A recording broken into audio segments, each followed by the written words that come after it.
pour essayer de donner une définition, il y en a beaucoup. Une définition simple, c'est un entrepreneur pleinement entrepreneur, donc qui prend des risques, qui innove, qui est très soucieux de l'efficacité de son projet, qui, au-delà des questions de statut, ça peut être une association, ça peut être une SARL, ça peut être une SAS, enfin bref, le statut n'est pas le problème, va avoir pour principale motivation son impact social, l'utilité sociale de son projet.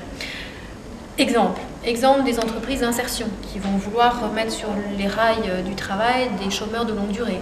Exemple, les entreprises adaptées qui, elles, vont s'attaquer à la question du handicap. Exemple, tous ceux et celles qui font aujourd'hui du commerce équitable, du microcrédit, de la finance solidaire, etc.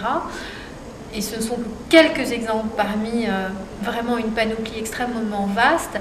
Ces hommes et ces femmes, quand ils se lèvent le matin, leur préoccupation, c'est le projet social. Certes, il faut derrière qu'il soit tiré par la viabilité économique de l'entreprise qu'ils vont créer.